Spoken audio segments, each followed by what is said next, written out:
Today, I'm going to be speaking with Sandra Costa, who is a senior manager at Bosch, Portugal. Sandra is leading multiple software teams in the development of automotive sensors.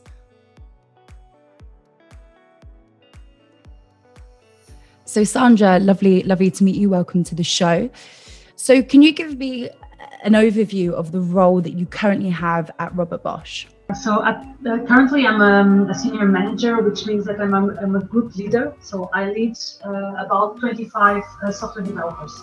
And these developers are working in the automotive industry, developing software for sensors. How were you encouraged to get into STEM?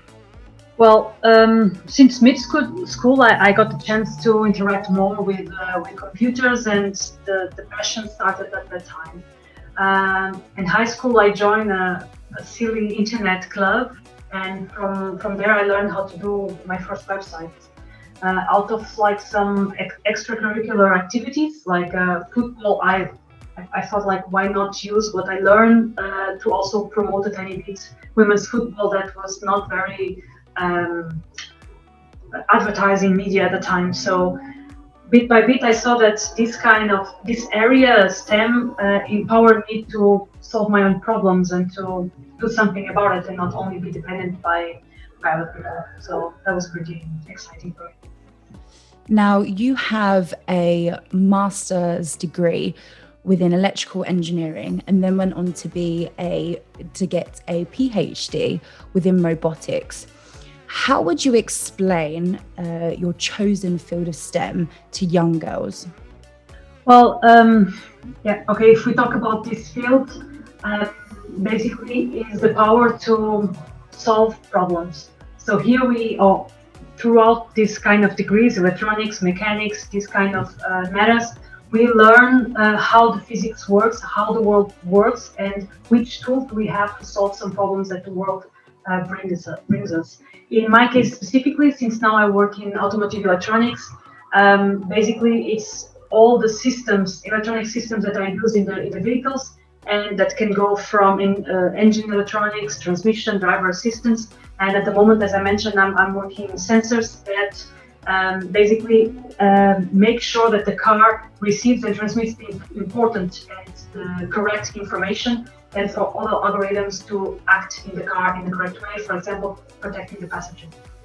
Now, you haven't always worked in the automotive industry, and actually you've been with Bosch since 2018. What made you decide to move into the automotive industry? After finishing my PhD, I naturally applied to several positions. But my PhD was my first, let's say, professional experience in the research area. After that, I applied to several positions as I recently graduated, and I got an offer from Bosch and also from a robotics laboratory in Lisbon. Weighing in like the pros and cons from each approach, I chose Bosch because it was in my home city, but also because of all the interesting problems that Bosch was doing at the time and nowadays.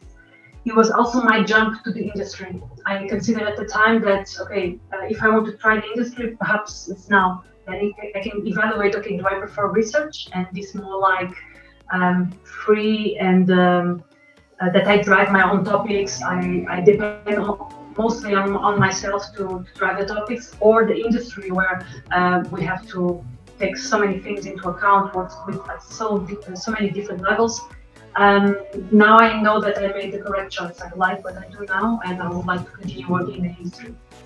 Now, without giving away any of Bosch's top secrets, can you talk me through some of the exciting projects that you've been working on? So since 2015, when I started working at Bosch, I worked mainly in two projects, the VMPS and the liner. VMPS is one that is now reaching SOP very soon. SOP means start of production. And a project that is still in development, so it's not yet being produced. So VMPS means Vehicle Motion Position Sensor, and it's a sensor of high accuracy of the global position of the car in the world with the help of sensing data from inertial sensors and also from GPS, GNSS data. And this allows us to put the car with a great accuracy in the world, which is data that is needed for autonomous driving algorithms. LiDAR is also used for this use case for autonomous driving, but provides data from the environment around the car. So object detection, even how the weather is going and how this affects the data, many things. So there are basically two strategies or main strategies to enable autonomous driving. There's the approach with cameras and other sensors, and there's the one with LiDAR, and this is one of the ones that Bosch is also fostering. Coming away from work, can you share with me some of your hobbies that may or may not have contributed to your STEM involvement or enhanced your leadership skills? Well, as I mentioned before, the fact that I started building websites kind of early when I was a teenager, and I did it for my hobby at the time, which was playing football. So this brought me the solution to a problem that I identified in my society, in the Portuguese society, no attention to women's football or women's sports in general. And I felt that I managed to do something about it. Also belonging to a team, this is something that every day we have to deal with, like conflict management, using the best and the strength of everyone in our team for the common goal, and try to diminish what is there as a weaknesses, protecting each other or replacing each other. So this team spirit also had a lot of influence with me in the time that I played football for about 15 years. Also, since I was seven years old, I was a Girl Guide, and until very recently, I still belong to the association, but now I took a break because of my maternity leave. And this extra activity also brought me the self-esteem, the comfort to speak to different audiences, to accept challenges without fear, accept failure, learn from previous experiences. So since this is daily life in our association, I really feel strongly that this brought me very good skills for my professional life nowadays. In your opinion, what has been your biggest career achievement up to this point? Well, for me, was being recognized by my management for the work I've been developing. So I was nominated Group Leader 2 years ago in January, and since I work at the company for 5 years, so almost 6, and this growth and this responsibility that I was given means a lot to me. It means that people trust me and that they trust my work. So for me, that is my biggest achievement at this point. How important is it for women to get into STEM careers? It's very important because if we don't have women involved also in the resolution of problems, we will only have one perspective.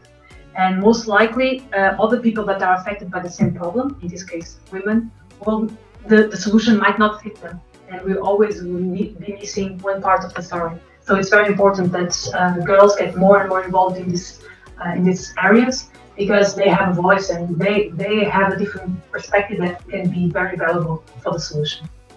What does diversity and inclusion mean to you? Diversity for me means like fresh air, new ideas, different perspectives, different ways of thinking. And I just believe that we have to use it to our advantage. What is it like to be a woman within engineering? I must say it's quite ordinary, because I just focus on my goals, on what I have to do. And of course, being part of an area which is male dominated, let's say, male, more men than ladies. Sometimes it's hard, no? Being the only woman in the room, sometimes it's like, okay, it somehow can give me the feeling or give us, women in general, that we don't belong there. But that's not true. And we just have to keep being there, sitting at the table, giving our opinion, structured way, being professional, and hopefully one day this scenario will be a little bit more balanced. That is my wish. Now, throughout your education and your career, do you feel that you've always been given equal opportunities to men? Well, given my career in the academia, in the industry, I consider that I was given equal opportunities. But I know that it's not the same for everyone, for every woman in the industry. Or in the industry is typically male dominated. I actually have a small story that, so it happened to me, but it didn't have any impact in my professional career, but I think I would like to share it. Right after I finished my PhD, I went to a job fair at my university, as I guess everyone goes at some point, to check what the market has to give us. Where can my profile fit? And I remember it was winter. I had a big jacket. Nothing different or strange about my appearance, I think. And I went close to one of the colleagues who were there advertising some jobs. And they were like, yeah, but we're looking for electronic engineers. Like, okay, yes, you're talking to us. Can you please let me know what you were looking for in your company? Yeah. And this was the first time I was like, okay, so somehow this exists. And this is the kind of bias that we have to eliminate, or to be aware, at least not to make such affirmations, let's say. Now, since you started out within tech, within automotive, do you think that the industry has changed in terms of promoting diversity? Well, it definitely is evolving throughout the years. I noticed that there's a concern of the companies with this topic, and they are very open on it, for example, in social media. Some changes also went from the creation of more flexible hours and work from home, which makes it easier to balance the family life for both genders here for sure. And I also see more women at the office. That's true. I see a difference between 5 years ago and now. So it's kind of good not to be the only one. In your opinion, is there anything that companies are doing to discourage women in STEM from joining them? The only thing that companies can do to discourage women in STEM from joining their offices is to treat them with disrespect and dishonesty. So by not considering them for a new role, or when the competence is obviously there, or because there might be a chance that she's starting her family soon, or having a history of giving different pay for similar tasks, roles, and responsibilities. So if it is unfair, if women get the news that the company somehow is unfair to their associates based on gender, I guess this is one of the big things that can discourage women from joining them. What advice would you give to women or girls who are looking to break into the industry?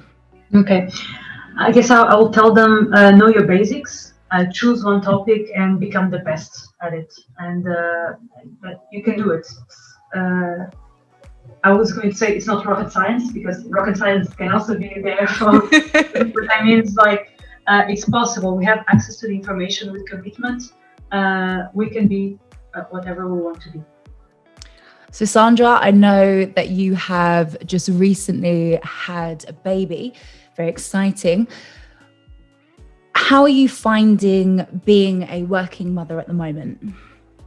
Oh, very, very exciting. It's a bit tiring as well at some points, but very exciting. And something I notice is that I value my time way more. So I'm more focused, because I know that I need to get things done at work so I can enjoy in peace my time with my family. So at the moment I'm working 6 hours a day due to this breastfeeding time, breastfeeding hours that I'm entitled to. And I try to make the most of it. So of course I cannot forget that the colleagues at work support me a lot with this, my proxy, Jana Seidel, who helps me when I'm not there, and making sure that the advices or support to the colleagues I lead is also there. But besides that, I know I'm very excited of this part of my life as well, and that it's possible to arrange and combine with the professional life. As we mentioned earlier, some women are discouraged from joining the industry because they believe that there's a lack of work-life balance. Can you talk me through how Bosch has supported you being a working mother? So Bosch enabled me, giving me this full support for me to distribute the parental leave as me and my husband talking. So my husband also works at Bosch, and what we did, having in mind that the Portuguese law says that we can choose a parental leave of 120, 150, or 180 days in brief terms. And basically what we did, we chose the one from 130 days, and we split it between father and mother, more or less almost 50-50. And the fact that we could do that and that the company was willing to have us, so we did like, okay, I would stay home 2 months and then I will go and work 1 month and then I will come back. And so this from July until the end of the year, maybe some companies would not be comfortable with that. Fortunately, Bosch supported us on this, and what we saw is that, okay, for me it was good because I could, of course, be with my baby when he needs the most, but also have some adult time sometimes, because, every Much day needed. talking goo dada or changing diapers for someone that used to kind of a rhythm of a daily work might be a tiny bit stressing. And I know that at least our opinion is that we found a good balance, and also for my husband, it was good for him also to keep up with the development of the baby also at this early stage, because otherwise he would only be with him roughly at the end, or typically fathers choose to stay 1 month with the child at the end of the parental leave when the baby is 5 months, and a lot of nice things already went away because they were not there. So I think it was a good decision, and I'm glad Bosch supported us on this. What is Bosch doing to promote diversity and inclusion? Bosch has several activities and initiatives towards diversity. One of them actually happened last week, which was the Diversity Week. I was glad that I was also invited by my HR partner to give a talk with an associate of mine, a colleague called Tiago Rodrigues, to talk about diversity and leadership and how it is best to have a diverse work environment. But there were talks from all over the world in the same week. We had a special calendar for it, and whoever wanted could join. And it went from mindfulness work. So it was diversity not only in gender, but also international, different and so on. So it was very interesting. It happened especially this year due to COVID in a virtual way, but in the previous years there was always a diversity day where all the locations in the world of Bosch would celebrate diversity and bring awareness to it, to its advantages and so on. I know also that our company promotes a training regarding unconscious bias, which very important also, for example, for people who hired in HR departments or group leaders, to be sure that we are not excluding good candidates because we are somehow biased against women. This is something that is proven by several studies about this, about like having similar CVs or equal CVs just with a different name, either female or male, and employers rating the female ones lower or giving proposals for a smaller salary to female ones, and this is like about unconscious bias. Besides that, there are communities all over the company for LGBT, women in tech. There's a bunch of groups that the company also encourages to be created to exchange good practices, ideas, activities, and so on. Now, outside of Bosch, are there any organizations or groups that you're part of that promote diversity in the industry? Do you want to give any shout outs while we're speaking? I had a great opportunity in 2010 to co-found the IEEE Women in Engineering Affinity Group in Portugal. So the Portuguese section of this affinity group of IEEE, which is the biggest professional electronic engineer association in the world. Since then, okay, so it's been 10 years. I'm not now so much involved into my personal life at the moment. But the big focus of this group was to also interact with the universities and bring this awareness of women in tech, the advantage of diversity, promote activities also in high schools, because it's roughly here where girls make the decision where they are going to go with their careers. So we organize seminars, talks, and so on to also bring this information to the audience.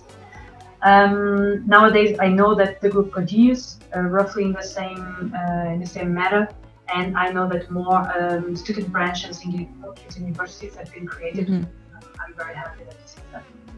Perfect. Well, Sandra, that's all the serious stuff out the way.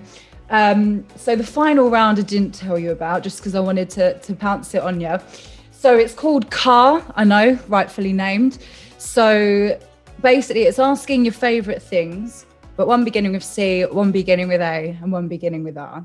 So to start it off, what would be your favorite car of all time? My favorite car of all time. Okay, I'm kind of passionate about environmental issues. So I have actually now an electrical car, but not the one I would like to have.